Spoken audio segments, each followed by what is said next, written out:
اللهم صل على سيدنا محمد يا رب صل وسلم دائما ابدا على حبيبي. ہر سال نا پیغمبروں کا تھوڑا شجرہ بیان کرتا ہوں، تو مختصراً بیان کروں گا کیونکہ کئی سال میں نے ڈیٹیل میں بیان کیا ہے. تو پیغمبروں کا تھوڑا سا شجرہ آپ کے ذہن میں ہوگا تو پھر قرآن مجید کے ان واقعات کو سننے میں لطف بھی آئے گا، ایمان بھی تازہ ہوگا. سب سے پہلے پیغمبر تو ہیں آدم علیہ الصلاۃ والسلام، جن کا قرآن صرف اتنا ہی تذکرہ کرتا ہے کہ ان کو ہم نے کیسے بنایا اور فرشتوں کو حکم دیا سجدہ کرو. دعوت کا ان کا تذکرہ نہیں ہے کیونکہ پبلک کی مارکیٹ سے شارٹ تھی، وہ کس کو دعوت دیتے، سارے اپنے ہی بچے تھے. جڑواں بچے پیدا ہوتے تھے آدم علیہ السلام کے، تو اس میں جو جڑواں ہوتے تھے ان کو بہن بھائی سمجھا جاتا تھا، اور جو اگلے پیٹ سے ہوتے تھے وہ پچھلے پیٹ والوں کے لیے نامحرم سمجھے جاتے تھے. سمجھ رہے؟ تو بہن کے لیے جو دل میں جذبات ہوتے ہیں نا، یہ تو اللہ کے اختیار میں ہے نا، اللہ کے اختیار میں. تو اللہ تعالیٰ نے بہن قرار دیا تھا اس کو جو ایک پیٹ سے ہو. لڑکا لڑکی پیدا ہوئے یہ کیا ہیں؟ بہن ہیں. اگلے جو پیدا ہوئے وہ کزنوں کی طرح ہوتے تھے. یہ شروع میں بقائے نسل کے لیے ایسا رکھا گیا. پھر بعد میں جب ایک دفعہ نسل پیدا ہو گئی تو پھر جب ان کی شادیاں ہوئی ہیں، پھر ان کے جو بچے ہوئے ہیں، پھر وہ کزن سمجھے گئے، اور جو ایک ماں باپ کے تھے وہ بہن بھائی سمجھے گئے. سمجھتے ہو کہ نہیں سمجھتے؟ بیٹھ جاؤ میرا بچہ. تو ایسے ہی سٹائل ہے بچوں کا، دیکھو بچے بھی نا وہ چھوڑو بھی. تو آدم علیہ السلام کی دعوت کا ہمیں تذکرہ نہیں ملتا، صرف ان کے بیٹوں کا تذکرہ ملتا ہے کہ حسد کی آگ میں جل کے قابیل نے حابیل کو قتل کر دیا، اور وہ پہلا اس زمین پر قتل تھا.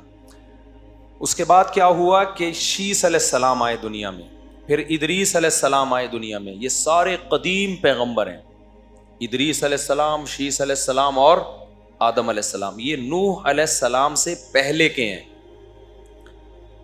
ہوا یہ کہ اس وقت تک زمین میں شرک نہیں تھا، نافرمانی تھی، قتل و غارت بھی، اور بھی جو بھی برائیاں ہوتی ہیں. اور برائیوں پر اللہ نے کہا ہے کہ جہنم میں سزا ملے گی، لیکن سزا کھانے کے بعد ایک نہ ایک دن جہنم سے نکل جاؤ. سب سے پہلا شرک آیا نوح علیہ السلام کے دور میں. نوح علیہ السلام کے دور میں شرک کہاں سے آیا؟ جو نیک لوگ تھے نا، کیونکہ آدم علیہ السلام کی تو اولاد توحید پرست تھی، تو جس کو وہ دیکھتے، اب یہ پتہ نہیں ہمیں کہ نوح علیہ السلام اور آدم علیہ السلام میں وقفہ کتنا ہے، 1000 سال ہے، 20,000 سال ہے، 40,000 سال ہے، 1 کروڑ سال ہے، کچھ بھی ہمیں معلوم نہیں ہے. کچھ اندازے ہیں. بعض حضرات کا اندازہ یہ کہ آج سے لے کے اب تک جو ابراہیم علیہ السلام کا دور ہے وہ 10,000 سال تک کا ہے، لیکن یہ بھی تخمینے ہیں. اس بارے میں تحقیق اس کو تو نہیں کہتے نا، ایک اندازے ہوتے ہیں. اندازہ تو پھر اندازے کے طور پہ بیان کیا جا سکتا ہے، ہمیں نہیں پتا، لیکن اتنی بات ہے کہ طویل زمانہ ہے. کیونکہ آدم علیہ السلام کا قد صحیح حدیث سے پتہ چلتا ہے 60 گز تھا. 60 گز سمجھتے ہو؟ 1 گز تقریباً 3 فٹ کا ہوتا ہے. تو اتنا بڑا قد. کل ایک باپ بزرگ آئے مجھ سے پوچھنے لگے کہ آدم علیہ السلام کا قد 60 گز تھا، یہ ثابت ہے حدیث سے؟ میں نے کہا جی. کہہ رہے پھر ان کی بیوی کا قد نارمل تھا یا وہ بھی 60 گز؟ میں نے کہا حضرت کیسی باتیں کر رہے ہیں آپ. میں نے کہا ظاہر ہے ان کی بیگم بھی، اما ہوا جو ہماری ماں تھیں، وہ بھی کتنا قد تھا، وہ بزرگ تھے، بوڑھے آدمی تھے. تو پھر مجھے کہنے لگے ہم نے سنا ہے کہ وہ بہت خوبصورت تھیں، دنیا کی سب سے خوبصورت عورت تھی حضرت حوا. میں نے کہا یہ رپورٹیں میرے پاس نہیں ہیں. خیر، اور پھر عمریں بھی لمبی. ظاہر ہے جب اتنا اونچا قد ہے تو پھر ہر چیز اس سے مطلب، اور ویسے بھی زمین میں کوئی ہے نہیں نا، تو انہوں نے ہی آباد کرنا تھا. ایسا لگتا ہے کہ ان کی عمر بھی بہت لمبی تھی. اچھا، یہ ایتھیس لوگ اس پہ بھی اعتراض کرتے ہیں کہ اتنا لمبا قد تھا تو اس زمانے میں ہمیں اتنے بڑے بڑے ڈھانچے ملتے کیوں نہیں؟ بھائی آبادی بہت تھوڑی تھی. جب اتنی تھوڑی آبادی تھی تو وہ کہاں گئے ہمیں کیا پتا کہاں گئے. زمین کوئی چھوٹی تھوڑی ہے، اور ویسے بھی کوئی مل گیا تو آپ ڈائناسور کے کھاتے میں ڈال دو گے اس کو. اچھا، بلکہ یہ ڈائناسورز کا وجود بتا رہا ہے کہ اس زمانے میں مخلوق کا قد بہت بڑا تھا. دیکھو جب آدم علیہ السلام کا قد اتنا بڑا تھا تو اس زمانے کی چھپکلیاں بھی ایسے ہی ہوتی ہوں گی نا. کیا خیال ہے؟ اس زمانے کے چوہے بھی ایسے ہی ہوتے ہوں گے. تو یہ ڈائناسورز کے جو مجسمے نکلے ہیں اس سے بھی پتہ چلتا ہے کہ اس زمانے کی مخلوق کیا تھی، وہ تھی ساری مخلوق بڑی بڑی مخلوق تھی. اللہ نے زمین میں بہت سارے لوگوں کو آباد کرنا تھا تو ان کے قد اللہ نے چھوٹے کر دیے، کیونکہ ابھی اسی سٹائل کے لوگ ہوتے نا اتنے بڑے بڑے، تو کھاتے کتنا، وہ کتنا کھانا چاہیے تھا ان کو، تو بڑے مسائل ہو سکتے تھے. بہرحال اب اللہ کی حکمتیں تھیں. تو پہلے پیغمبر جو اس زمین پہ توحید کی دعوت کے لیے آئے ہیں وہ ہیں نوح علیہ الصلاۃ والسلام. نوح علیہ السلام وہ پیغمبر ہیں جن کے دور میں شرک پھیل گیا تھا. شرک کیسے پھیلا تھا؟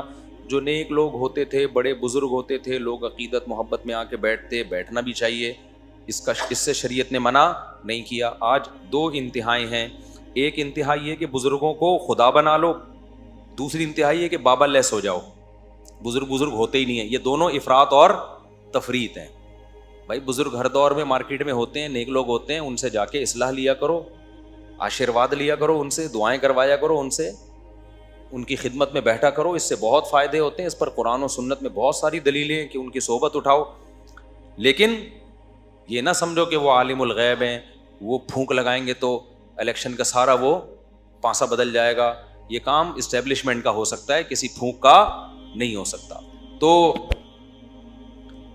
تو یہ جو ہے نا، اب کیا ہوا کہ وہ بزرگوں کے مجسمے انہوں نے بنا لیے دنیا سے جانے کے بعد یادگار کے طور پر. اسی وجہ سے اسلام میں تصویر پر پابندی لگا دی.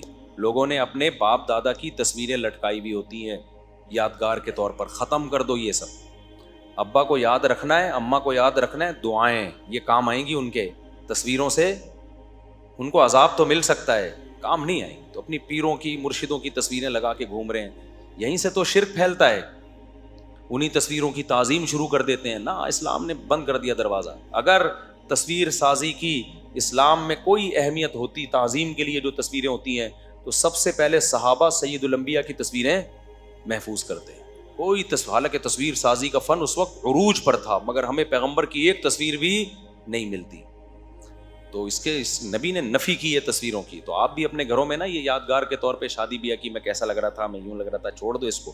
البتہ ڈیجیٹل تصویر کو بہت سے محقق علماء تصویر مانتے ہی نہیں، کیونکہ اس میں قرار نہیں ہوتا، وہ لمبی بحث ہے. خیر، تو نوح علیہ الصلاۃ والسلام کو اللہ نے بھیجا. وہ پہلے پیغمبر تھے جو دنیا میں توحید کی دعوت دینے کے لیے آئے. اس سے پہلے پیغمبر اعمال کی دعوت دینے کے لیے آتے تھے، برائیاں چھوڑ دو، یہ کرو وہ کرو. تو پہلے پیغمبر ہے نوح علیہ السلام جو کس دعوت کے لیے آئے؟ بولو، توحید. اچھا، نوح علیہ السلام کو یہ اعزاز حاصل ہے کہ آدم ثانی کہا جاتا ہے. ہم سب نوح علیہ السلام کی اولاد میں بھی ہیں. جیسے آدم علیہ السلام کی اولاد میں، اسی طرح نوح علیہ السلام کی. وجہ کیا ہے؟ قرآن نے کہا ذریۃ من حملنا مع نوح انہ کان عبدا شکورا وجعلنا ذریتہ هم الباقین. اللہ کہتے ہیں میں نے نوح کی ذریت ہی کو باقی رکھا. حام، سام اور یافث نوح علیہ السلام کے 3 بیٹے تھے. جب پوری دنیا میں طوفان آیا ہے نا، نوح علیہ السلام کی قوم ایمان نہیں لائی. 950 سال دعوت دی نوح علیہ السلام نے. کوئی تھوڑا عرصہ نہیں ہوتا. اللہ کا حلم دیکھو، کہتے ہیں نا اللہ حلیم ہے. حلیم کا معنی بردبار، جلدی عذاب نہیں دیتا، مہلت دیتا ہے. کتنی مہلت دی؟ 950 سال. اور نوح علیہ السلام کہتے ہیں دعوت قومی لیلا و نہارا، دن میں بھی دعوت، رات میں بھی دعوت. بار بار بلاتے رہے اللہ کی طرف آؤ، اللہ کی طرف آؤ، اللہ کی طرف آؤ. لیکن ظاہر ہے جس قوم کا پیٹ بھرا ہوا ہونا، اس کو اللہ کے علاوہ سب کچھ سمجھ میں آتا ہے. اس کو اللہ کے علاوہ سب کچھ سمجھنا ہے. جیسے آج کل ہمارے بہت سے عرب لوگ جو ہے نا، معاشی وسائل کی وجہ سے ان کے وہ پیٹ فل ہو چکے ہیں، لہذا اب ان کو مذہب کیا لگ رہا ہے؟ داڑھی والے ان کو اچھے نہیں لگ رہے، مذہب ان کو بالکل بھی پسند نہیں آ رہا. تو اس لیے بعض موقع پہ غربت ہی اللہ کی نعمت ہوتی ہے. ہر ایک کے لیے پیسہ اچھا نہیں ہوتا. تو جس حال میں اللہ رکھے نا، اس میں خوش رہا کرو. بعض لوگ کہتے ہیں پیسہ آ جائے، پیسہ آ گیا نا تو اللہ کو ہی نہ بھول جاؤ سب سے پہلے، جیسے کہ بھول رہے ہیں وہ لوگ آہستہ آہستہ. تو اب کیا ہے؟ تو قوم کے پاس وسائل تھے. نوح علیہ السلام بلاتے رہے اللہ کی طرف آؤ، توحید جس نے پیدا کیا اس کو پکارا کرو، وہ اس کو پکارا کرو، مت پکارو ان پتھروں کے بنی ہوئی مورتیوں کو. خالق وہ ہے، مالک وہ ہے. 950 سال. پتہ ہے مسئلہ کیا ہوتا ہے لوگوں کے ساتھ؟ مسئلہ یہ ہوتا ہے لوگ کہتے ہیں یار ہم تو گناہ کرتے ہیں کوئی عذاب تو آتا نہیں ہے. اتنے لوگ شراب پی رہے ہیں نارمل لائف گزار رہے ہیں, اتنے لوگ زنا کر رہے ہیں نارمل لائف گزار رہے ہیں, اتنے لوگ یہ کر رہے ہیں وہ کر رہے ہیں نارمل لائف گزار رہے ہیں. یہ بہت بڑی بھول ہے, یہ بہت بڑا دھوکہ ہے. اللہ بار بار کہتے ہیں میں نے جزا اور سزا کا دن دنیا نہیں رکھا بلکہ آخرت رکھی ہے. اگر میں دنیا میں دینا شروع کر دوں تو سارے انسان کے بچے بن جائیں نا. تو یہی مسٹیک ہوئی ہے نوح علیہ السلام کی قوم سے. نوح علیہ السلام نے کہا عذاب آئے گا, اللہ سے توبہ کرو, استغفار کرو, توبہ کرو. 950 سال تک قوم دیکھتی رہی, 950 سال سے ہم سن ہی رہے ہیں, اب تک تو عذاب آیا نہیں. وہ دلائل میں غور نہیں کر رہے کہ جس اللہ نے تمہیں بنایا ہے, جس نے پیدا کیا, تم خود تھوڑی بنے ہو. الم تروا کیف خلق اللہ 7 سماوات طباقا وجعل القمر فیہن نورا وجعل الشمس سراجا خلقکم اطوارا. کیسے ماں کے پیٹ میں اس نے تمہیں کیسے پیدا کیا, خون سے گوشت, گوشت سے ہڈیاں, ہڈیوں سے آنکھیں, گوشت سے آنکھیں, ناک, دل, یہ سارے اسٹیپ بائی اسٹیپ آٹومیٹیکلی تھوڑی ہو رہے ہیں. لیکن میں نے بتایا جب پیٹ بھرا ہوا ہوتا ہے تو اللہ رسول کے علاوہ سب کی باتیں سمجھ میں آتی ہیں. قوم کا پیٹ بھرا ہوا تھا, ان کو نوح علیہ السلام بالکل بھی سمجھ میں نہیں آ رہے تھے. تو اب کیا ہوا؟ اللہ کہتے ہیں پوری قوم کو میں نے تباہ و برباد کیا. نوح علیہ السلام کا واقعہ تو جہاں آئے گا میں انشاءاللہ وہ تفصیل سے بتاؤں گا. پوری قوم تباہ کر دی اللہ نے. تو نوح علیہ السلام کا ایک بیٹا کنعان وہ بھی عذاب میں تباہ ہو گیا. 3 بیٹے جو کشتی میں سوار ہوئے, حام, سام اور یافث, ان 3 بیٹوں سے نسل چلی ہے نوح علیہ السلام. اب ہم میں سے کوئی حام کی اولاد میں, کوئی یافث کی اولاد میں, کوئی سام کی اولاد میں, لیکن یہ تینوں سلسلے جا کے کہاں ملتے ہیں؟ اب یہ انڈونیشیا اور ملیشیا والے لگ رہا ہے سب ایک ماں باپ کی اولاد ہیں, ایک جیسی شکلیں بالکل. انڈونیشیا کے کچھ لوگ آئے نا حج کرنے کے لیے, تو ہمارے استاد سے بوڑھے تھے, بزرگ تھے, انہوں نے کہا یار یہ سب کی شکلیں ایک جیسی لگتا ہے, سب ایک ماں باپ کے بچے ہیں یہ, ٹھیک ہے نا. تو ہم لوگوں میں لگتا ہے کہ ایک مختلف قوموں کا اختلاط ہوا ہے, لیکن انڈونیشین کے بارے میں, ملیشین کے بارے میں لگتا ہے کہ ایک ہی ماں باپ, کہیں ابا اماں گئے تھے ملیشیا یا انڈونیشیا, پھر کہیں اور انہوں نے شادی کی نہیں, بالکل ایک جیسے. چائنا والے بھی ایسے ہی ہیں, تبھی چائنا والے دوسری شادی نہیں کرتے, ان کو پتہ ہے پہلی بیوی بھی اسی شکل کی ملے گی جس شکل کی دوسری بھی اسی شکل کی ملے گی جس شکل کی پہلی ہے. چائنا میں اسی وجہ سے رواج نہیں ہے, ہمارے یہاں اپنی ڈفرینٹ چہرے ہیں. تو چائنا میں کیا ہے, ایک ماں باپ کی اولاد ہیں. خیر, تو اللہ میاں نے اب نوح علیہ السلام جب دوبارہ آباد ہوئے, یعنی نوح علیہ السلام کی کشتی جودی پہاڑ پہ ٹھہری, پھر اللہ نے خوب آپ کی اولاد میں برکت دی, خوب اولادیں ہوئی آپ. اور پھر یہ سلسلہ چلتے چلتے چلتے چلتے یہ جو سلسلہ چلا ہے بالآخر ابراہیم علیہ السلام تک آیا ہے. تو حضرت ابراہیم علیہ السلام جو تھے, یہ پھر ان کی قوم میں شرک آیا. ابراہیم علیہ السلام نے دعوت دی, اور ابراہیم علیہ السلام کو اللہ نے اتنی آزمائشوں میں ڈالا, اتنی آزمائشوں میں کہ اللہ کہتے ہیں کہ ہر آزمائش میں ابراہیم علیہ السلام پورا اترے. ابراہیم علیہ السلام کی جو تاریخ ہے نا وہ ہم سے وہ یقینی ہے, یعنی یقینی کا مطلب تقریباً یقینی, وہ تقریباً 4000 سال پرانی تاریخ ہے, 4 یا بلکہ 3600 آپ کہہ لیں, کیونکہ نبی صلی اللہ علیہ وسلم اور ابراہیم علیہ السلام کا زمانہ تقریباً 2000 سال کا ہے, کیونکہ اس کی ہسٹری کیا ہے وہ تقریباً محفوظ ہے. کیونکہ ابراہیم علیہ السلام کے بعد نا دنیا میں علم بھی بہت پھیلا ہے, پھر ان کی اولادوں میں, اب ان کی اولادوں کا تذکرہ قرآن میں, تورات میں, انجیل میں, پھر کیونکہ یہودیوں نے بھی ان کی تاریخ محفوظ رکھی ہے نا, تو وہ سلسلہ نبی صلی اللہ علیہ وسلم سے ہم تو 1400 سال ہو گئے, 1445 سال ہو گئے, اور اس سے پہلے 2000 سال, سمجھتے ہو. تو ابراہیم علیہ السلام کے بھانجے ہیں حضرت لوط علیہ السلام, جو گئے تھے قوم لوط, جن لڑکوں سے بدفعلی کرتی تھی وہ قوم. لوط علیہ السلام نے جا کے ان کو سمجھایا اور وہ قوم نہیں مانی, تو اللہ نے پوری قوم کو پٹخ کے ہلاک کر دیا. تو لوط علیہ السلام تھے. پھر ابراہیم علیہ السلام کو اللہ نے بہت بڑی آزمائشوں میں ڈالا. تو ابراہیم علیہ السلام جب تمام آزمائشوں میں پورے اترے تو اللہ نے ابراہیم علیہ السلام کو جو خوشخبریاں دیں ان میں ایک یہ کہ اب جتنے بھی پیغمبر آئیں گے وہ آپ کی اولاد میں ہوں گے, نبوت کو جاری کرے گا. اس لیے ابراہیم علیہ السلام کے 2 بیٹے, ایک اسماعیل علیہ السلام اور ایک اسحاق علیہ السلام. اسماعیل علیہ السلام حضرت ہاجرہ کی اولاد میں تھے اور اسحاق علیہ السلام آپ کی پہلی زوجہ حضرت سارہ ان کی اولاد میں تھے. اچھا, یہ جو دوسری شادی حضرت سارہ نے ہی کروائی تھی حضرت ابراہیم علیہ السلام کی, لیکن پھر بڑی ٹینشن میں آئی تھی وہ, جب کروا تو دی لیکن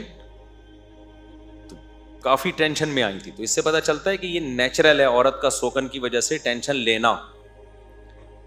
تو ابراہیم علیہ السلام نے حضرت ہاجرہ کو رکھا کہاں, پھر مکہ لے گئے تھے. اس سے پتہ چلتا ہے بھائی 2 بیویوں کو ایک ساتھ مت رکھو. سمجھتے ہو, اگر آپ نے 2 یا 4 کو ایک گھر میں رکھا خود آپ کو کسی بیابان میں جا کے رہنا پڑے گا. ابراہیم علیہ السلام نے اللہ کا حکم بھی تھا اس میں, بھائی وہاں لے جاؤ ان کو. تو اسماعیل علیہ السلام وہاں پیدا ہوئے, اسماعیل علیہ السلام تو تھے وہاں, وہ جو پھر جو واقعہ ہوا جو ہم دوڑ لگاتے ہیں صفا مروہ پہ. اور ادھر اسحاق علیہ السلام حضرت ابراہیم علیہ السلام کے بیٹے. اسحاق علیہ السلام بھی پیغمبر. اللہ نے آپ کو خوشخبری دی کہ اسحاق کے بیٹے یعقوب ہوں گے, آپ کے پوتے, وہ بھی کیا ہوں گے, پیغمبر ہوں گے. تو اسحاق علیہ السلام کے بیٹے یعقوب بھی پیغمبر. یہ سارے ارض شام میں گزرے ہیں پیغمبر, جن کا قبلہ بیت المقدس تھا. سمجھتے ہو نا, جس پہ آج یہودی تسلط کی کوشش کر رہے ہیں.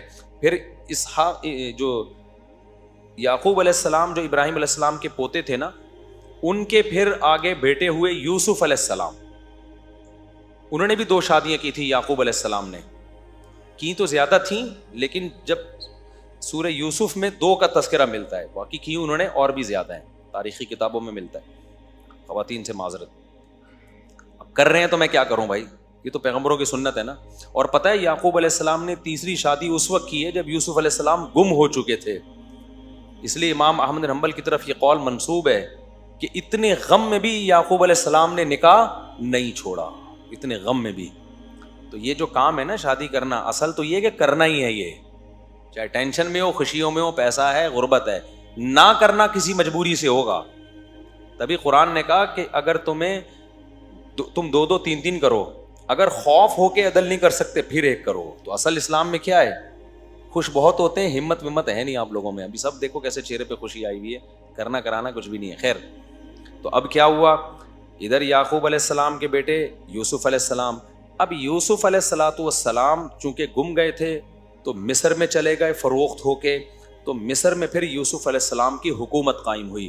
اور پھر یعقوب علیہ السلام بھی کہاں چلے گئے, جب آپ کے بیٹے مصر کے بادشاہ بنے ہیں کہ یعقوب علیہ السلام بھی کہاں چلے گئے, مصر. جب وہاں گئے ہیں تو بنی اسرائیل شام سے نکل کے, فلسطین سے نکل کے کہاں چلے گئے, مصر جا کے آباد ہو گئے.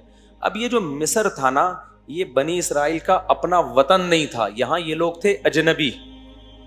لیکن حکومت ان کے پاس آ گئی کیونکہ انہوں نے, یوسف علیہ السلام نے قحط کے دنوں میں مصر کی جو غیر مسلم اسٹیٹ تھی اس کو تباہ و برباد ہونے سے بچایا. پہلے وزیر خزانہ لگے اس میں یوسف علیہ السلام, اور جب مصر کی حکومت پہ انہوں نے اتنی مدد کی تو پھر بادشاہ بھی وہی بن گئے. تو یوسف علیہ السلام کے دور تک تو معاملہ سیٹ چلتا رہا. لیکن جب آگے یوسف علیہ السلام کی اولادیں ہوئیں, یعقوب علیہ السلام کی اولادیں, یعقوب علیہ السلام کا لقب تھا اسرائیل. اسی وجہ سے یعقوب علیہ السلام کی آگے اولادوں کو کیا کہا جاتا ہے, بنی اسرائیل. تو بنی اسرائیل تھے منورٹی میں. آہستہ آہستہ, آپ کو پتہ ہے قوم پرستی دنیا میں ہر جگہ ہوتی ہے. تو جو مصر کے لوگ تھے وہ یہ نہیں دیکھتے تھے کہ ہمیں تباہی سے بچانے والے یہ لوگ ہیں, بلکہ وہ دیکھتے تھے یہ اقلیت میں ہیں, مسلم ہیں. اور آپ کو پتہ ہے اسلام میں ایک بے پناہ اٹریکشن ہے. جس میں اٹریکشن ہوتی ہے جیلیسی اسی سے ہوتی ہے کہ نہیں ہوتی؟ کیا ہو گیا بھائی, اٹریکشن جہاں ہوگی حسد بھی. تبھی دنیا میں جتنے لوگ ہیں نا وہ مسلمانوں سے اور اسلام سے جتنا جلتے ہیں کسی اور مذہب سے اتنا نہیں. ہندوستان میں دیکھ لو, جتنا ظلم مسلمانوں پہ ہو رہا ہے کسی اور مذہب میں اقلیت والوں پہ نہیں ہو رہا. کیوں؟ ان کو پتہ ہے ان کے پاس ایک سسٹم ہے, نماز ہے, روزہ ہے, زکوٰۃ ہے, حج ہے, فیملی سسٹم کا ایک طریقہ ہے, وراثت کے پورا ایک سسٹم ہے.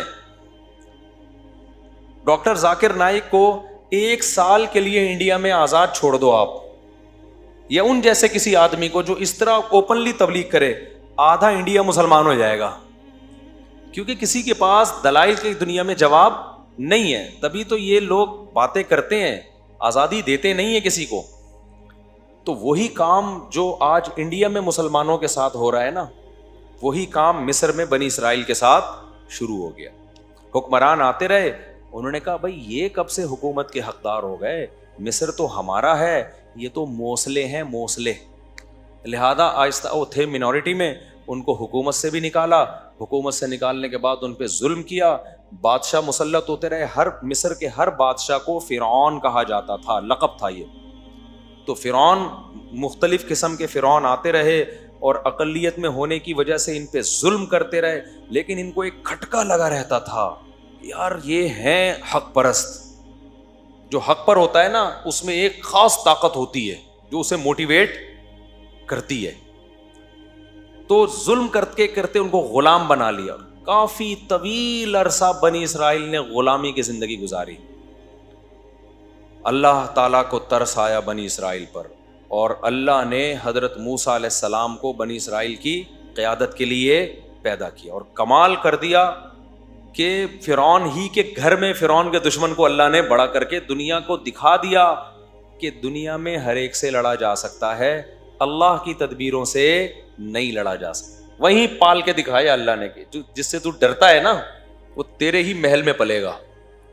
اور اس میں بڑی حکمت تھی کہ موسیٰ کو اس لیے بھی پالا جا رہا تھا کہ جس کو لیڈر بنایا جاتا ہے نا, اور جس کے مقابلے میں اس کے لیے ضروری ہے کہ وہ اس قوم کے کلچر کو جانتا ہو. موسیٰ کو دعوت دلوانی تھی فرعون سے, تو فرعون کے کلچر سے اگر واقف نہ ہوتے تو فرعون کو دعوت نہیں دے سکتے تھے. تبھی میں یہ کہتا ہوں کہ جس علاقے کی مسجد ہے نا, وہاں کا امام بھی اسی اسٹینڈرڈ کا ہونا چاہیے جس اسٹینڈرڈ کے لوگ وہاں پر رہتے ہیں. اگر آپ کسی گاؤں دیہات بھینسوں باڑوں والے جگہ سے کسی امام کو لا کے ڈیفنس کلفٹن گلشن اقبال کا امام بنا دیں گے, وہ وہاں پہ صحیح طرح سے لوگوں کو گائیڈ بولو نہیں کر سکے گا. اس سے بڑے نقصان ہوتے ہیں. تو اس کو کچھ نہ کچھ ان کی مینٹل لیول میچ کرنا چاہیے, وہ ان کے لب و لہجے سے واقف ہو. تو موسیٰ سے دعوت دلوانی تھی کس کو؟ فرعون کو. تو اس لیے پلایا کس محل میں؟ فرعون ہی کے محل میں. وہ جا کے آنکھوں میں آنکھیں ڈال کے بات کر سکتے ہیں ان سے. تو اللہ تعالیٰ کیا فرماتے ہیں, ہاں اب کیا ہوا, موسیٰ علیہ الصلوۃ والسلام کے ذریعے پھر فرعون کی حکومت کا خاتمہ ہوا. سورہ طٰہٰ میں آج اس پر پورا بیان تھا, وہ ہم کسی اور وقت انشاءاللہ کریں گے. آج سورہ مریم کو ہم تھوڑا سا جلدی سے کرتے ہیں. تو فرعون کی حکومت کا موسیٰ علیہ السلام کے ذریعے خاتمہ ہو گیا, اور پھر پورا وہ حکومت دوبارہ کس کی آ گئی؟ بنی اسرائیل. پھر اللہ نے بنی اسرائیل کو حکم دیا کہ کچھ کام اللہ نے خود کر دیے جو تمہارے بس میں نہیں تھے. اچھا, موسیٰ علیہ السلام کو اللہ نے یہ نہیں کہا کہ فرعون کے خلاف بغاوت کرو. وجہ اس کی یہ تھی کہ اسلام بھی گراؤنڈ ریئلٹی کو دیکھتا ہے. بہت پاورفل حکومت تھی جو اپنے اوپر ظلم سہ رہی تھی, وہ ظلم کے خلاف آواز نہیں اٹھ کرتی. وہ بندوقیں توپیں لے کے فرعون کے محل پہ چڑھائی کیسے کرتی؟ گراؤنڈ ریئلٹی یہ تھی کہ بھائی ان سے لڑا نہیں جا سکتا. اس لیے صبر صبر صبر, استعینوا باللہ واصبروا, اے میری قوم اللہ سے مدد کرو, مدد طلب کرو اور صبر کرو. آج ہمارے یہاں کیا ہوتا ہے, تھوڑی سی طاقت آئی اور ایک دم خلافت کی باتیں شروع, الٹ دو سارا نظام, پلٹ دو. اس کا نتیجہ الٹنا پلٹنا کچھ بھی نہیں ہوتا, اور لاشوں کے انبار لگ جاتے ہیں اور فساد پھیل جاتا ہے سوسائٹی میں. جب یہ لڑائی ہوئی تھی نا یہودیت کی 67 یا 71 کی جو وار ہوئی تھی نا عربوں کی اور اسرائیل کی, پتہ ہے آپ کو؟ عرب اسرائیل جو جنگ ہوئی تھی, مولانا ابو الحسن علی ندوی رحمۃ اللہ علیہ نے کہہ دیا تھا اس میں فتح اسرائیل کو ہوگی, عربوں کو نہیں ہوگی. حالانکہ عرب اس وقت بہت پرہیزگار تھے اور بہت بڑی تعداد میں تھے, اور سب میں لڑنے کا بے پناہ جذبہ تھا. ابو الحسن علی ندوی بہت بڑے عالم گزرے ہندوستان میں, بڑے محقق, آج ان کی ساری پیشگوئیاں پوری ہو رہی ہیں. انہوں نے کہا تھا فتح کس کو ہوگی؟ اسرائیل کو. لوگ حیران ہوئے کہ حضرت آپ کیا بات کر رہے ہیں, ادھر عرب اتنے, مصر بھی لڑ رہا ہے, لبنان بھی لڑ رہا ہے, اور سعودی عرب بھی تعاون کر رہا ہے. تو انہوں نے کہا کہ جہاں حقیقت اور صورت کا مقابلہ ہوتا ہے نا, وہاں کامیابی حقیقت کو ملتی ہے, صورت کو نہیں.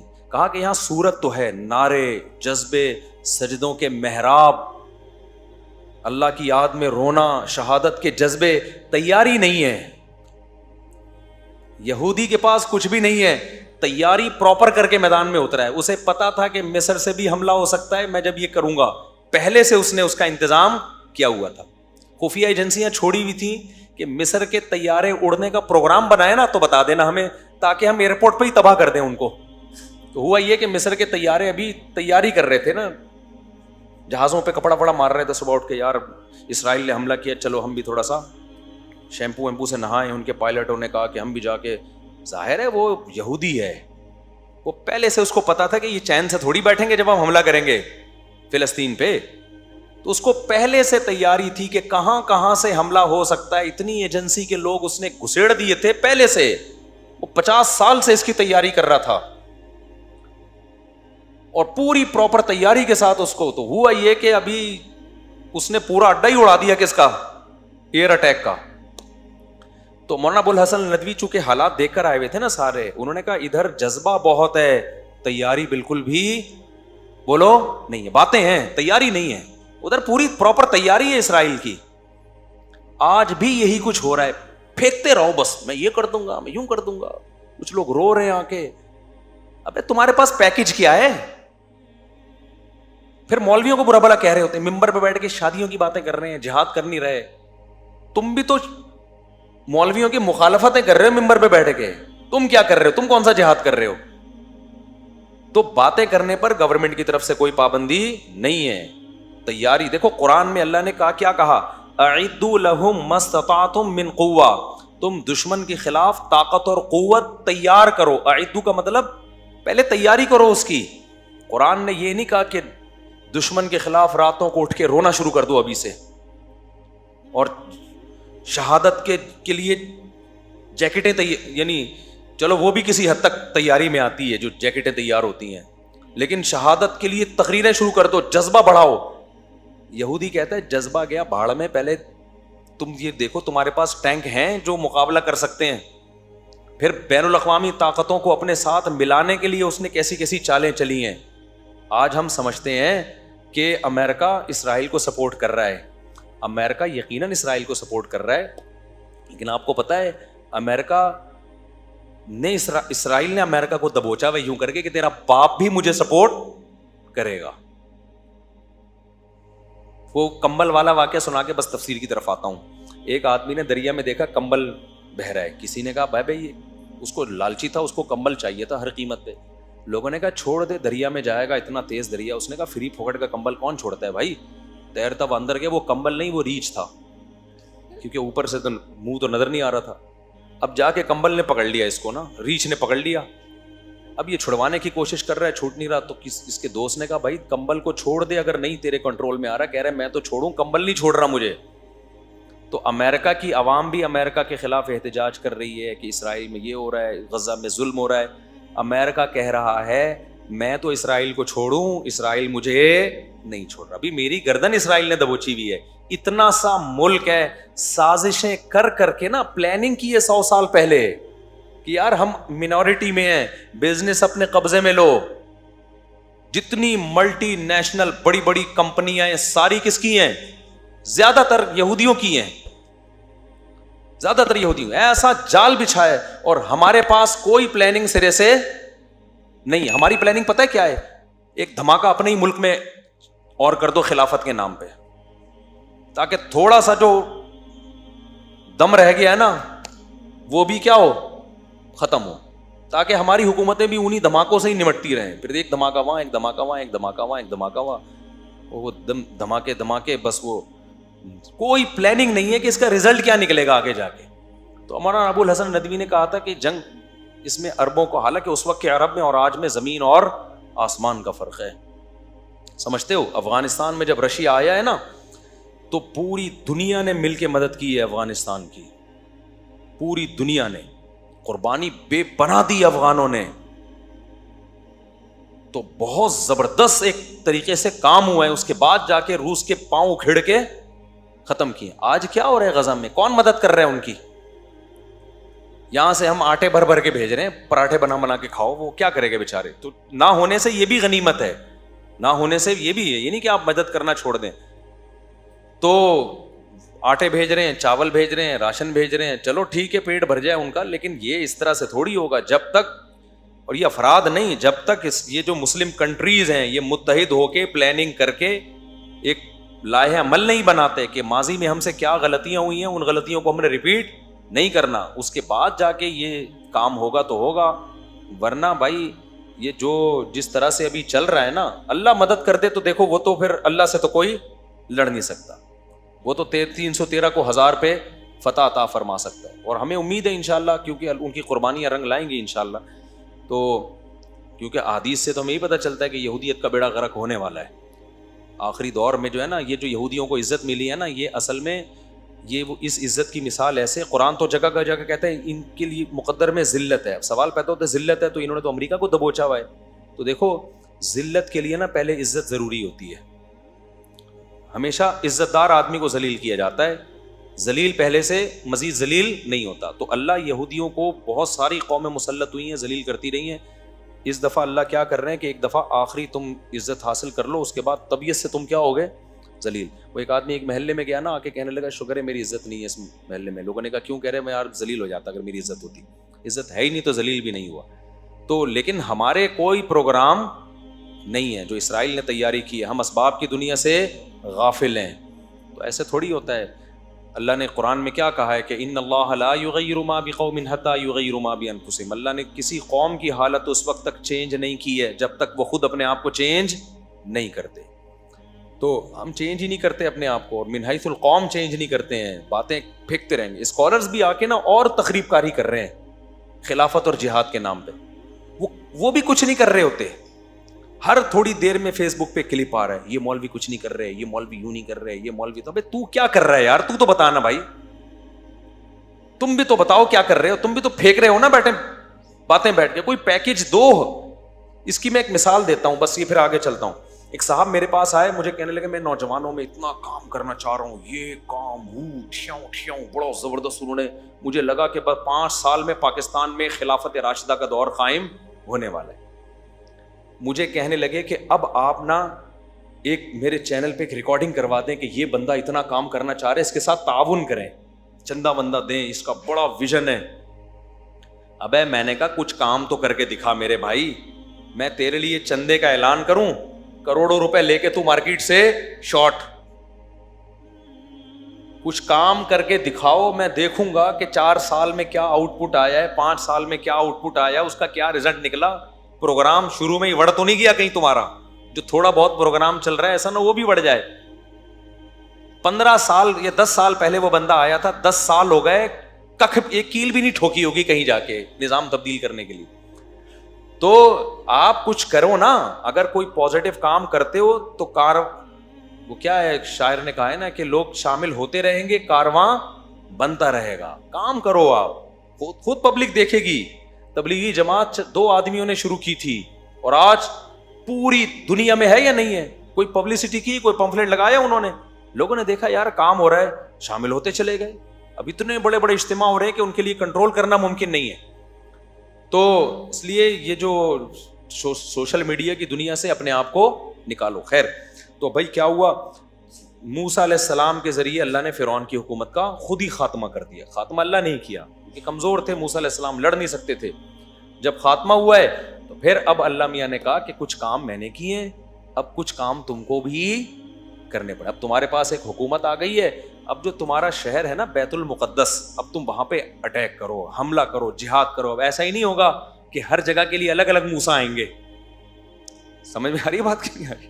فلسطین میں ایک الگ موسیٰ بھیجوں گا میں جو بیت المقدس پہ قبضہ کرے گا. بھائی یہاں تو تم غلام تھے, تمہاری طاقت نہیں تھی, اب تو تمہیں ایک پاور مل گئی ہے نا, ایک اسٹیٹ مل گئی ہے, ریاست مل گئی ہے, اب کیا کرو, چلو جی. لیکن وہ اتنا عرصہ غلامی میں رہ کے ڈھیٹ ہلے ہی نہیں, اور موسیٰ علیہ السلام سے کہنے لگے اذهب انت وربک فقاتلا انا ہاہنا قاعدون.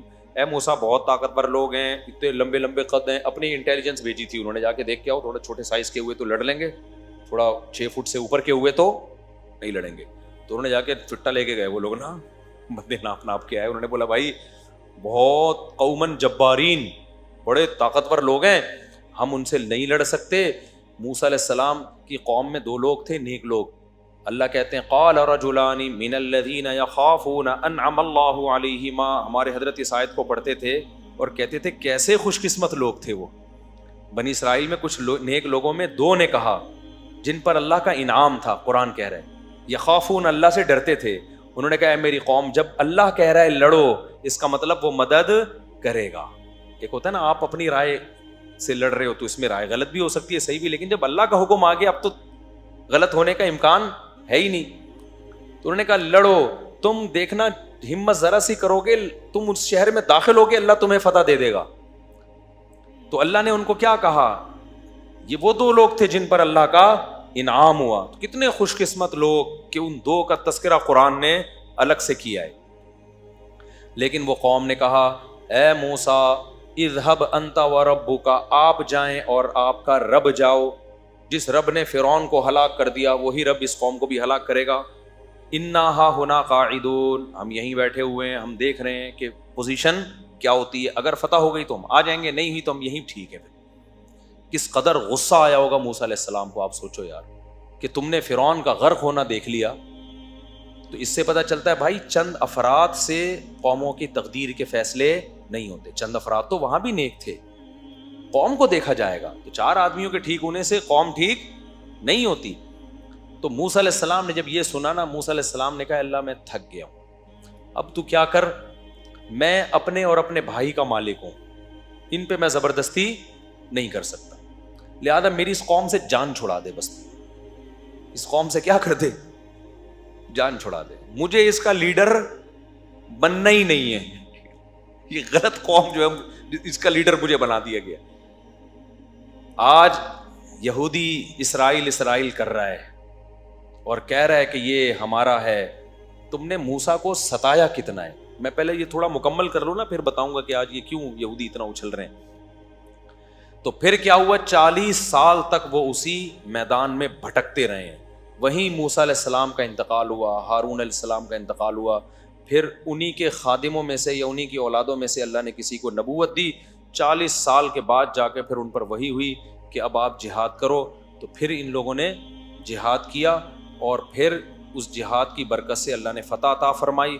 اور اسی میں قرآن کہتا ہے کہ ایک کمانڈر تھے, مجاہد تھے, کمانڈر بھی نہیں تھے, جن کا نام تھا داؤد. کیا نام تھا؟ وہ ایک عام سپاہی تھے لیکن عبادت گزار تھے, جو پھر بعد میں داؤد علیہ السلام بنے. تو داؤد تھے, انہوں نے بہت بہادری سے وہ لڑے. امیر کا نام تھا طالوت, اور مقابلہ جس قوم سے تھا اس کے کمانڈر کا نام تھا جالوت. تو بنی اسرائیل کے کمانڈر تھے طالوت. اچھا اس میں بھی دیکھو, نبی نے جب کہا نا لڑو, تو انہوں نے کہا کہ ہمارا کوئی امیر نہیں ہے. تو نبی نے اللہ کے حکم سے طالوت نامی بنی اسرائیل کے کسی بزرگ کو, کمانڈر کو امیر بنا دیا. کس کو امیر بنا دیا؟ یہ سبق یاد کر لینا تھوڑا سا. طالوت. اچھا طالوت میں ایک عیب سمجھا جاتا تھا, غریب تھے. بنی اسرائیل نے کہا یہ تو غریب آدمی ہے, ہم غریب آدمی کو اپنا امیر نہیں بنا سکتے. یہ پوائنٹ ٹو بی نوٹڈ ہے, اس کو سمجھو, جو آج دینداروں میں بڑی خرابی آ گئی ہے. نبی نے کہا کہ دیکھو اللہ نے ان کو 2 چیزوں میں تم پہ فضیلت دی ہے. زادہ بسطتاً فی العلم والجسم. فوج کا کمانڈر بننے کے لیے 2 چیزیں ضروری ہیں. ایک لڑنے کی نالج, لڑائی کا تجربہ. یہاں علم سے مراد کیا ہے؟ نالج ہے اس کے, کیسے لڑا جاتا ہے, دشمن کی سازشوں کو کیسے سمجھا جاتا ہے. دوسری بات, اس کی صحت اچھی ہو. ٹی بی کے مریض کو کمانڈر بولو نہیں بنایا جا سکتا, چاہے کتنا ہی نیک ہو. یہ نہیں کہا کہ یہ تم میں سب سے بڑے چونکہ بزرگ ہیں, ان کی تہجد کی رکعتیں سب سے بولو نا زیادہ ہیں اور روزے پابندی سے رکھتے ہیں. یہ بھائی ہو سکتا ہے بہت سارے بزرگ بنی اسرائیل میں ان سے بھی اچھے ہوں, کہا بھائی لڑائی کے لیے جو چیز چاہیے نا، ایک نالج ہونی چاہیے، تجربہ ہونا چاہیے، تجربے سے بھی نالج آتی ہے نا، دوسرا جسمانی صحت خاندانی ہونی چاہیے. تبھی تو ہم واگا بارڈر پہ جاتے ہیں نا، اپنے جب دیکھتے ہیں وہ لمبے لمبے قد تو اچھا لگتا ہے ہمیں. صحت، میں برما گیا، وہاں کی میں نے آرمی دیکھی، میں نے کہا یار ان کو تو گرفتار کرنے کا دل چاہ رہا ہے، وہاں سب بیچارے چھوٹے چھوٹے سے ہوتے ہیں. تو میں نے کہا ان کا میرا دل چاہ رہا ہے میں ان کو خود گرفتار کر لوں، لیکن خیر ان کے پاس بندوق بھی ہوتی ہے. تو یہ بھی ایک خوب سمجھ لو کہ جو کام جس سے لینا ہے نا، اس میں اس کی اہلیت کا ہونا ضروری ہے. آج یہ بھی ایک بڑا مسئلہ ہے، نیک اور بزرگی کو دیکھا جاتا ہے، یہ بھی دیکھا جائے گا. دوسرے نمبر پہ فقہائے کرام نے عقیدے کی کتابوں میں یہ مسئلہ لکھا ہے کہ مسلمانوں کا کمانڈر بنانے کے لیے، بادشاہ بنانے کے لیے، خلیفہ بنانے کے لیے اگر آپ کے پاس دو بندے ہوں، ایک کے پاس تجربہ ہے اور نالج ہے، اسے ملک چلانا آتا ہے، دوسرے کے پاس تقویٰ ہے، للہیت ہے، ملک چلانے کا تجربہ نہیں ہے، تو جو تجربے کار ہے نا اس کو فوقیت دی جائے گی. دیکھو ملک چلانا گاڑی چلانے سے زیادہ مشکل ہے یا نہیں ہے؟ مجھے ایک بات بتاؤ. ابے کیا ہو گیا بھائی، ملک چلانا گاڑی چلانے سے زیادہ مشکل ہے یا نہیں؟ آپ نے کبھی ایسا ہوا کہ گاڑی چلانے کے لیے 4 مہینے لگے ہوئے بزرگ کو بٹھا دیا کہ کوئی بات نہیں چلانی نہیں آتی لیکن اتنے پہنچے ہوئے ہیں نا، اللہ ان کی مدد کرے گا انشاءاللہ، کہ بہت نیک ہیں لہذا اللہ ان کی مدد کرے گا. اور بھائی اللہ نے کب کہا کہ میں مدد کروں گا؟ وہ ٹھوک دے گا گاڑی کو. اس میں کوئی سٹا لگانے والا چرسی ہیروئنچی ہوگا نا، لیکن چلانی آتی ہوگی. آپ بولے کہ تو بیٹھ جا بھائی، وہ بزرگ بھی بولیں گے بیٹا تو چلا لے، میں پیچھے بیٹھ کے اللہ اللہ کر رہا ہوں. تو مقصد اللہ اللہ کا ہرگز مذاق اڑانا نہیں ہے. ذکر کی اسلام میں جتنی فضیلت ہے بے انتہا فضیلت ہے، لیکن جو جس کام کا اہل نہیں ہے اسے وہ کام سونپ دینا یہ تباہی اور بربادی ہے. اور یہ آج مارکیٹ میں ہول سیل کے حساب سے ہو رہا ہے، سمجھتے ہو؟ تو ان کا کمانڈر بنا دیا طالوت کو، بنی اسرائیل کے. یہ تاریخ کا سمجھنا ضروری ہے آپ کو. اب جب طالوت کمانڈر بنے ہیں، بنی اسرائیل نے کہا ہم نہیں مانتے، انہوں نے کہا ماننا پڑے گا بھائی، ان کے جسم بھی صحت بھی اچھی ہے اور علم بھی ان کے پاس زیادہ ہے. مجبوراً مانا انہوں نے. پھر جا کے لڑائی ہوئی ہے، لڑائی میں 1/3 تو بنی اسرائیلی ویسے ہی بلکہ 1/3 نہیں 2/3 بھاگ گئے. جنگ تھی وہ، اور اللہ کی نافرمانی بھی کی انہوں نے، میدان جنگ میں گناہ بھی کیا، گناہ سے اور حوصلہ پست ہوتا ہے. تو جب 2/3 تو بھاگ گئے، 1/3 رہ گئے، انہوں نے اللہ سے دعائیں مانگی، ربنا افرغ علینا صبرن، اے اللہ ہم پر صبر کو انڈیل دے، وثبت اقدامنا، اور ہمارے قدموں کو مضبوطی سے جما دے. یہ بڑا پیارا منظر ہوتا ہے خدا کی قسم، جب اللہ کا حکم ہو لڑنے کا اور آپ اللہ کے حکم پہ ٹھہرے ہوئے اور آپ کمزور ہو، پھر یہ دعائیں مانگنے کا بڑا لطف ہے. اے اللہ ہمارے قدموں کو جما دے، ہم پیچھے نہ ہٹیں. اللہ نے جمایا ان کے قدموں کو. سامنے بہت بڑا ان کا سردار تھا جالوت، وہ بھی ظاہر ہے علم میں اور جسم میں طاقتور تھا نا، تبھی تو اس کو کمانڈر بنایا تھا. اور جب کافر لوگ کمانڈر بناتے تھے نا تو پھر وہ شکل بھی دیکھتے تھے کہ جتنی ڈرونی شکل کا آدمی ہے نا اس کو بنایا جائے. یہ تو پھر بھی نہاتے تھے نا مسلمان، وہ لوگ تو نہاتے بھی نہیں تھے کہ وہیں سے بدبو سے ہی پوری فوج دیکھ کے بھاگ جائے دور. نہانا وہانا تو اب سیکھا ہے گوروں نے، 100-150 سال پرانا قصہ. اس سے پہلے کا خلافت عثمانیہ کے دور میں جب کوئی فرانس کا یا کوئی UK لندن وغیرہ کا شہزادہ آتا تھا نا، یا کوئی ملکہ بادشاہ سے ملکہ سے ملنے، تو تاریخی کتابوں میں لکھا ہوا ہے کہ اس کو پہلے واش روم میں سروس ہوتی تھی اس کی، اس کے بعد بادشاہ سے ملوایا جاتا تھا. ان میں رواج نہیں تھا. تو اب کیا ہوا ہے کہ اسی جو طالوت کی قوم میں جو ہے نا، طالوت کے جو ماتحتوں میں ایک فوجی تھے داؤد علیہ السلام، ان لوگوں میں تھے جو بھاگے نہیں تھے. اور نہ صرف یہ کہ بھاگے نہیں، جب قوم کمزور ہو، دشمن طاقتور ہو، ایسے موقع پہ بہادری دکھانا بڑے کمال کی بات ہوتی ہے. داؤد علیہ السلام نے ڈائریکٹ ہدف کس کو بنایا؟ جالوت کو. ایسے موقع پہ تو ہر آدمی کہہ رہا ہوتا ہے میں بس ہلکی ہلکی یوں نا تلوار چلاتا رہوں، نمبر آ جائے میرے اور جان بچ جائے. داؤد علیہ السلام نے کیا کیا؟ ہدف کس کو بنایا؟ جالوت کو. بڑی بہادری کی بات ہے. اور داؤد علیہ السلام عبادت گزار بھی بہت تھے. عبادت کے ساتھ یہ چیز ہو تو پھر مزہ ہے. آج جو عبادت زیادہ کرتا ہے اس سے چلا بھی نہیں جا رہا ہوتا. ہلا ہی نہیں جا رہا ہوتا. نیک اتنا ہوتا ہے بیٹھتا ہے تو پولیس آتی ہے اس کو اٹھانے کے لیے. کولیسٹرول کا پورا ڈبہ بن چکا ہوتا ہے وہ. آپ ماضی اٹھا کے دیکھیں, صحابہ, تابعین. قرآن کیا کہتا ہے, وَكَأَمْ أَيٍّ مِّن نَبِيٍّ قَاتَلَ مَعَهُ رِبِّيُّونَ كَثِيرٌ. کتنے پیغمبر ہیں جن کے ساتھ اللہ والے مل کے لڑے ہیں. تو اللہ والے کیا کرتے تھے پہلے, ان پیغمبروں کے ساتھ مل کے لڑتے تھے. تو لڑائی کے لیے جسم کا ایکٹیو ہونا ضروری ہے یا نہیں ہے؟ اگر وہ ہر وقت تیجے 40ویں کی دیگیں پھوڑتے رہتے, حلوے, مانڈے, ربیع الاول کے مانڈے, پھر رجب کے کنڈے, اور پھر تیجے کے کنڈے, پھر فلانے کی دیگ کا ڈھکن, پھر وہ فلانے کی میلاد شریف, اگر یہ سب کچھ کر رہے ہوتے تو قرآن کیا کہتا, وَكَأَيٍّ مِّن نَبِيٍّ أَكَلَ مَعَهُ رِبِّيُّونَ كَثِيرٌ. معاذ اللہ, بہت سارے پیغمبر ایسے گزرے ہیں جن کے ساتھ ایسے اللہ والے لوگ تھے جو دیگوں کے ڈھکن کھولتے رہتے تھے اور دیگیں پھوڑتے رہتے تھے. قرآن تو کہہ رہے ہیں ان کے ساتھ ایسے اللہ والے لوگ تھے جنہوں نے تھوڑے تھوڑے ہو کے بھی بڑی بڑی طاقتوں کو شکست دی ہے. تو یہ جسم کی ایکٹیونیس کے بغیر, پھرتیلے پن کے بغیر, طاقت اور قوت کے بغیر ممکن نہیں ہے. تو یہ اسلام کا حصہ ہے اپنے جسم پہ محنت کرنا. پھوڑنے پھاڑنے کو نا مذہب سے نکال دو خدا کے لیے. رجب کے کنڈے, پھر ربیع الاول کے مانڈے, اور پھر 11ویں کے حلوے, اس پہ اسلام کا لیبل مت لگاؤ. اسلام کھانے کا حکم نہیں دیتا, اسلام روزوں کا حکم دیتا ہے. سمجھتے ہو, روزہ رکھنے والا ایکٹیو ہوتا ہے, پاور ہوتی ہے اس کی جسم میں. کھانے پینے والا ایکٹیو نہیں ہوتا, وہ گھی کا ڈبہ ہوتا ہے, کولیسٹرول کا ڈبہ ہوتا ہے. وہ آج جا رہے ہیں بہت سے, آپ کو لگے گا ڈھکن کھولنے کی دیر ہے, یہ خود دیکھ بن چکے ہیں.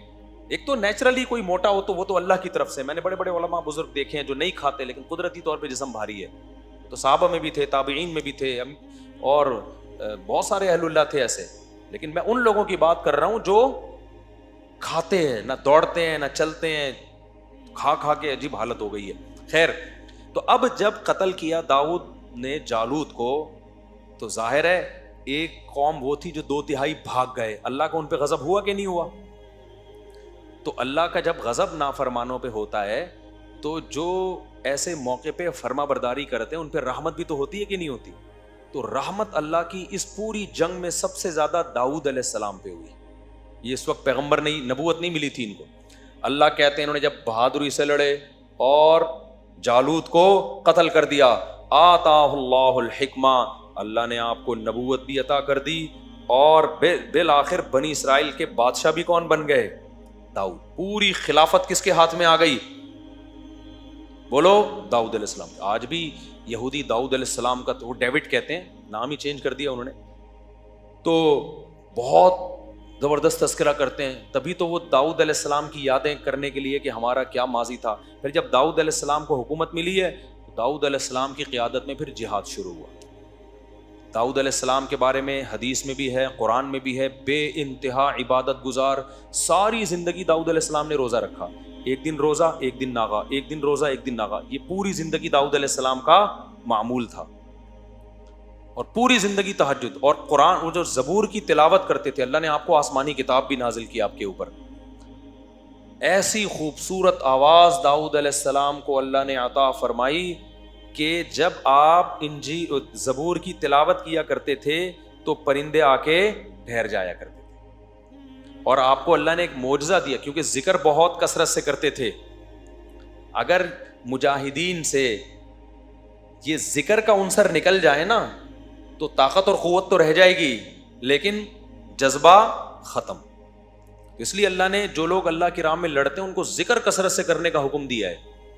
تو داؤد علیہ السلام جب ذکر کرتے تو قرآن کہتا ہے یا جبال اوبی معہ والطیر, اے پرندوں اور اے پہاڑوں تم بھی داؤد کے ساتھ اللہ کا ذکر کرو.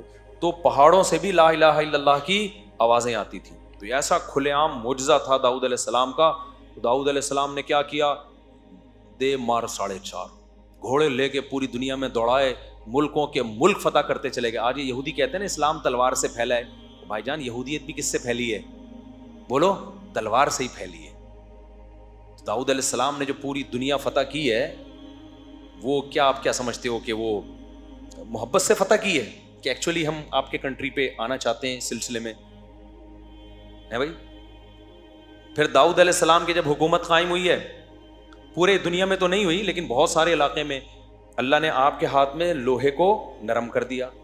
زرے بنایا کرتے تھے, جنگی ٹوپیاں بنایا کرتے تھے, اور جنگی لباس پوری پوری لوہے کی زریں وہ بنایا کرتے داؤد علیہ السلام اپنے ہاتھوں سے, اور پھر فوجیوں میں بانٹتے تھے, پھر وہ پہن کے لڑائیاں ہوتی تھی تاکہ اثر نہ کرے تلوار. اسباب اختیار کر رہے ہیں کہ نہیں کر رہے؟ پھر داؤد علیہ السلام نے بہت ساری, استغفر اللہ, یعنی معذرت کے ساتھ, شادیاں بہت زیادہ کی ہیں. یہ تورات میں ہی لکھا ہوا ہے, تو میں کیا کہہ سکتا ہوں. خواتین غصہ ہوتی ہیں کہ شادیوں کا مضمون پتہ نہیں کہاں سے لے آتے ہیں. تو اللہ نے ان کو بہت زیادہ اولاد بھی دی. انہوں نے یہ نہیں کہا کہ 2 بچے ہوں لیکن تمیز کے ہوں, جیسے میں ایک تمیز کا اور اتنا نیک پرہیزگار, تو ایکچولی میرے جب 2 ہوں گے نا تو پھر وہ بہت زبردست طریقے سے ان کو میں پالوں گا اور اپنا جانشین بناؤں گا. یہ فلسفہ فیملی پلاننگ والوں کا ہے, اور یہ فلسفہ انہوں نے یہ دیا ہے کہ یہ ایک غلط بات گڑھی ہے کہ زیادہ تمیز کے ہو نہیں سکتے. حالانکہ یہ فلسفہ کیا ہے؟ غلط ہے. بدتمیز ہونے کو 1 انڈا وہ بھی گندا نکل سکتا ہے, تمیزدار ہونے کو تو 15 بھی صحیح ہو سکتے ہیں. تو یہ فلسفہ ان لوگوں کا بنایا ہوا ہے, جس کی وجہ سے بچے ہی مارکیٹ سے شارٹ ہو گئے, تمیز تو دوری کی بات. یعنی اس چکر میں کہ نیک بچے پیدا ہوں, بچے ہی کیا ہو گئے؟ شارٹ ہو گئے. تو داؤد علیہ السلام کو اللہ نے بہت اولاد دی, بہت ساری. پہلے 4 سے بھی زیادہ کی اجازت تھی, تو اسلام نے پابندی لگائی ہے 4 سے زیادہ نہیں کر سکتے. تو خواتین کو اسلام کا شکریہ ادا کرنا چاہیے, ورنہ پہلے تو اجازت تھی 4 سے بھی زیادہ کی. داؤد علیہ السلام کی 700 بیویوں کا تو تذکرہ ہمیں ملتا ہے آسمانی کتابوں میں. تو آپ لوگ خدا کے لیے ایک دم نا صحتیں نہیں ہیں, آپ لوگ ایک دم جوش. میں نے بتایا نا, میرا ایک شاگرد تھا بہت باریک سا, بہت دبلا سا, اتنا دبلا تھا, میں اس کو کہتا تھا جم جاؤ تھوڑا ویٹ لفٹنگ کرو, وہ کہتا تھا مجھ سے ویٹ نہیں اٹھتا. میں نے کہا تنکے کے 2 طرف بٹن لگاؤ, یوں یوں کر کے اٹھایا کرو. تو جب بھی میں 2-3 شادیوں کی بات کرتا تھا نا, وہ ایک دم جوش میں آ جاتا تھا, ایک دم خوش. میں کہتا بھائی ذرا آرام سے. میں نے کہا یار یہ تمہارے لیے آپشن نہیں. میں نے کہا تم شادی کرو گے 4-6 گلوکوز کی بوتلیں پہلے باہر رکھنا. مذاق کرتا تھا, اپنا شاگرد تھا, وہ ہنستا تھا میرے مذاق پہ. تو اب داؤد علیہ الصلوۃ والسلام کو اللہ نے بیٹے دیے بنی اسرائیل میں, ان کا نام سلیمان. تو سلیمان علیہ السلام بھی بہت عالی شان پیغمبر, ان کو بھی کنگ سلیمان کہتے ہیں نا آج بھی گورے. ان کو ایسی بادشاہت ملی کہ ابا سے جو خلافت ملی تھی نا, تو اس کو اور انہوں نے آگے پھیلا دیا, اور اتنا جہاد ہوا ہے. تو یہودیت بھی کیسے پھیلی ہے بھائی دنیا میں؟ تلوار سے ہی پھیلی ہے. اب تعبیرات کا فرق ہوتا ہے. تلوار سے کی طاقت سے دنیا سے زنا اور برائی کا خاتمہ کیا ہے. اب آپ اس کو تعبیر کچھ بھی کر لو. تو اب کیا ہے کہ سلیمان علیہ الصلوۃ والسلام کی 100 بیویاں تھیں, صحیح بخاری میں. تو سلیمان علیہ الصلوۃ والسلام کی بھی اولاد ہوئی. تو پھر وہ جب واقعات آئیں گے سلیمان علیہ السلام کے پھر بتاؤں گا میں انشاءاللہ. ابھی تو تھوڑا سا خاکہ آپ کی نظروں میں بٹھا رہا ہوں نا انبیاء کا سلسلے کا. تو سلیمان علیہ الصلوۃ والسلام کی بہت بڑی ریاست قائم ہوئی ہے دنیا میں نا. اللہ نے آپ کے جنات بھی آپ کے تابع کر دیے. یہ حرام مصر دنیا کا عجوبہ ہے یا نہیں ہے؟ تو عین ممکن ہے یہ جنات کا تعمیر کردہ ہو. دنیا حیران ہے نا یار, یہ اتنی بڑی بڑی بے جوڑ اینٹیں جن میں جوڑ نہیں ہے, یہ کون سے کرینوں نے لا کے پہاڑوں کے اوپر رکھی ہیں؟ ہو سکتا ہے جن نے یوں کر کے اٹھا کے ایسے کر کے رکھ دی ہو. اور یہ بھی ممکن ہے کہ اس دور میں ٹیکنالوجی نے ترقی بہت زیادہ کر لی ہو, اس کا بھی پورا امکان ہے. تو یہ ضروری تو نہیں ہے نا کہ سائنسی ترقی ابھی ہوئی ہے, ہو سکتا ہے پہلے ہوئی ہو, پھر دنیا میں کوئی تباہی ہوئی ہو اور سارا پروگرام بڑھ گیا ہو, بہت کچھ ہو سکتا ہے. تو سلیمان علیہ الصلوۃ والسلام کی قیادت میں بہت بڑے حصے پر ان کی حکومت ہوئی ہے. یہ ساری اللہ نے اولاد ابراہیم کو نوازا ہے. اب چکر کیا ہے, چونکہ ان لوگوں میں پھر برائیاں آنا شروع ہوئی یہودیوں میں, پھر سلیمان علیہ الصلوۃ والسلام کے آگے سلسلہ جو چلا ابراہیم علیہ السلام کا, انہی میں پھر حضرت زکریا علیہ السلام پیدا ہوئے, حضرت عمران پیدا ہوئے, جن کے بارے میں ہمیں نہیں پتا کہ نبی تھے یا نہیں تھے, لیکن قرآن نے ان کا تذکرہ بہت اہتمام سے کیا. ان اللہ اصطفیٰ آدم ونوحا وآل عمران علی العالمین, کہ اللہ نے آل عمران کو جہان والوں پر منتخب کیا. تو عمران جو تھے, حضرت عمران, ان کی زوجہ, انہوں نے منت مانی کہ میرے ہاں بچہ پیدا ہوگا تو میں اسے بیت المقدس کی خدمت کے لیے وقف کر دوں گی. تو بچہ کے بجائے مریم پیدا ہو گئی, حضرت مریم. اچھا, حضرت زکریا علیہ السلام بھی بے اولاد تھے, اور یہ زکریا علیہ السلام تھے حضرت مریم کے خالو, سمجھ رہے ہیں, حضرت مریم کے خالو. یہ بھی بنی اسرائیل کے پیغمبر ہیں, اور بہت زیادہ عبادت گزار تھے یہ. تو زکریا علیہ الصلوۃ والسلام کا زمانہ نبی صلی اللہ علیہ وسلم سے تقریباً 600 سال. زکریا علیہ السلام، حضرت مریم، حضرت عمران اور حضرت عیسیٰ، یہ 4 بزرگ شخصیات ہیں جن کا قرآن میں تذکرہ ملتا ہے. اور یہ چاروں نبی صلی اللہ علیہ وسلم سے تقریباً کتنا فاصلہ ان کا؟ 600 سال کا. ان میں پہلے حضرت زکریا اور یحییٰ علیہ السلام، ان میں پہلے حضرت زکریا ہیں، ان کی زوجہ کے بھانجے ہیں، بھانجی ہیں حضرت مریم. سمجھ رہے ہیں؟ حضرت مریم تھی حضرت زکریا کی زوجہ کی بھانجی، اور حضرت مریم کے بیٹے ہیں حضرت عیسیٰ، اور حضرت زکریا کے بیٹے ہیں حضرت یحییٰ. تو یہ 3 پیغمبر ہو گئے، حضرت زکریا، ان کے بیٹے حضرت یحییٰ، اور حضرت زکریا کی زوجہ کے بھانجی حضرت مریم اور ان کے بیٹے حضرت عیسیٰ. تو ان میں حضرت عیسیٰ، یحییٰ اور زکریا یہ 3 پیغمبر ہو گئے، اور 2 بزرگ شخصیات ہو گئی ان میں، ایک حضرت عمران اور ایک حضرت مریم. سمجھتے ہو کہ نہیں سمجھتے؟ اور حضرت عمران کی زوجہ کو بھی آپ انہی میں شامل کر لیں، کیونکہ وہ بھی بہت بزرگ خاتون تھی. انہوں نے منت مانی کہ اللہ میرے بیٹا پیدا ہوگا تو میں اسے بیت المقدس کی خدمت کے لیے وقف کروں گی. تو بیٹے کے بجائے حضرت مریم پیدا ہو گئی. تو پھر وہ حیران ہوئی کہ لیس الذکر کالانثیٰ، ظاہر ہے جو کام بیٹے کر سکتا ہے وہ بیٹیاں نہیں کر سکتی. لیکن اللہ کے علم میں تھا کہ اللہ اس بیٹی کو ایسا نوازے گا کہ اس کا نام قیامت تک زندہ رہے. قرآن میں کسی عورت کا نام نہیں ہے سوائے مریم کے. ہر عورت کا جب اللہ تذکرہ کرتا ہے نا تو ان کے شوہر یا باپ کی طرف نسبت کر کے. حضرت آسیہ جو تھیں فرعون کی زوجہ، ان کو قرآن آسیہ نہیں کہتا، امرأۃ فرعون، فرعون کی بیوی. اس سے بھی پتہ چلتا ہے کہ عورت کی پہچان کس سے ہے؟ مرد سے ہے، یا باپ سے یا شوہر سے. نسبت اللہ اسی کی طرف کرتا ہے. اور نوح علیہ السلام کی بیوی کافرہ تھی. قرآن کیا کہہ رہا ہے؟ نام نہیں لے رہا، امرأۃ نوح، نوح کی بیوی نے کہا. لوط علیہ السلام کی بیوی کافرہ تھی، نام نہیں لیا قرآن نے، امرأۃ لوط، لوط کی بیوی کہا. آدم علیہ السلام کی زوجہ جو ہماری ماں تھیں، نام اللہ نے حوا ان کا بیان نہیں کیا، بلکہ اسکن انت و زوجک، اے آدم تو اور تیری زوجہ. تو اس لیے خواتین کو چاہیے کہ اپنے گھر کے مردوں کو تھوڑا سا پروٹوکول دے دیا کریں. لبرل بننے کی کوشش گوروں کی طرح نہ کریں. مرد کو اس سے خوشی ہوتی ہے جب عورت کہتی ہے میں فلاں کی وائف آپ سے بات کر رہی ہوں، میں فلاں کی بیٹی بنت فلاں بات کر رہی ہوں. تو آدمی کا دل تھوڑا چوڑا ہو جاتا ہے، پھر وہ عورت کو اپنا سمجھنا شروع کر دیتا ہے. اور اگر کہے کہ میں مسٹر فلانی بات کر رہی ہوں، میاں کہے گا میں کس سلسلے میں آیا ہوں پھر یہاں پہ. اور یہ گوروں نے بھی تھا، مرسز فلاں چلتا تھا نا گوروں میں، جب تک ان کا فیملی سسٹم چل رہا تھا نا، مرسز، وہ بھی نام نہیں لیتے تھے. یہ چند سال پہلے کی بات ہے، اب تو گوروں نے بھی مرسز ورسز ختم. تو صرف حضرت مریم کا نام لیا ہے قرآن نے. اس میں کیا حکمت ہے؟ کیونکہ قرآن بالکل واضح کہنا چاہتا ہے کہ عیسیٰ مریم کے بیٹے ہیں، مریم کے. وہاں اگر فلانی بنتے تو کنفیوژن پیدا ہو سکتی تھی. اس سے بھی پتہ چلتا ہے کہ جہاں کنفیوژن کا خطرہ ہو نا، پھر عورت کا نام لیا جائے گا، پھر شرم و حیا نہیں ہوگی. جیسے نکاح جب پڑھاتے ہیں تو اس میں لڑکی کا نام اناؤنس کیا جاتا ہے. اس میں یہ نہیں ہو کہ فلانے کی بیٹی اور فلانے کو پتہ نہیں کتنی بیٹی ہیں، کون سی والی کو ہو رہا ہے کون سی کا نہیں ہو رہا. جہاں ضرورت ہوگی وہاں نام اناؤنس کیا جائے گا، جہاں ضرورت نہیں ہوگی تو عورت کا نام چھپا دینا یہ بہتر ہے. اس کی نسبت کس کی طرف کر دی جائے؟ اس کے اللہ نے مردوں کو بڑی عزت دی ہے، اور اس میں عورت کا بھی فائدہ ہے. عورت اگر مردوں کو رسپیکٹ دے گی نا تو مرد کا دل کیا ہوگا بھائی؟ بڑا ہوگا، پھر اس کے لیے قربانی دے گا. اور اگر اس کی آنکھوں میں آنکھیں ڈال کے بات کرے گی تو پھر آدمی تو پاورفل ہے بھائی، وہ پھر عورت کو رسپیکٹ نہیں دے گا. وہ کہے گا جب تم ہمارے جیسی تو ہم بھی پھر ٹھیک ہے، ہم تھوڑی تمہارے لیے قربانی دیں گے.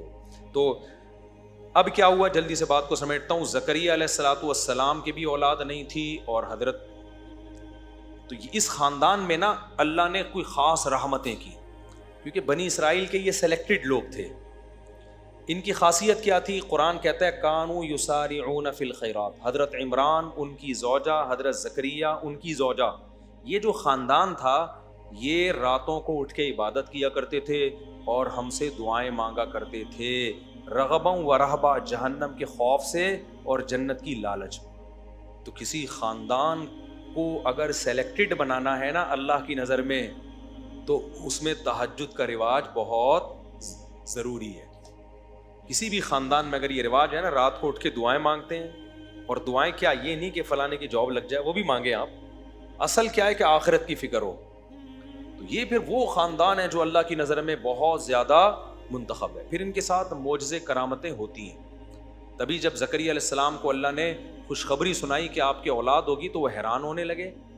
ابراہیم علیہ السلام کو جب خوشخبری سنائی آپ کی اولاد ہوگی, حیران ہونے لگے. ان کی بیوی حیران ہونے لگی, کیسے؟ تو اللہ نے فرمایا بھائی تم پر اللہ کی رحمتیں ہیں, برکتیں ہیں. اور پھر اللہ نے بھی فرمایا یسارعون فی الخیرات, یہ لوگ نیکیوں میں ایک دوسرے سے آگے بڑھتے تھے اور ہمیں راتوں کو اٹھ اٹھ کے پکارا کرتے تھے. تو جب تم یہ ایسا کام کر رہے ہو جو پبلک نہیں کرتی, تو میں بھی تمہارے ساتھ وہ کام کروں گا جو پبلک کے ساتھ نہیں کرتا. پبلک میں جب تک شادی نہیں ہوتی, اولاد نہیں ہوتی, مریم تجھے شوہر کے بغیر میں بیٹا دوں گا.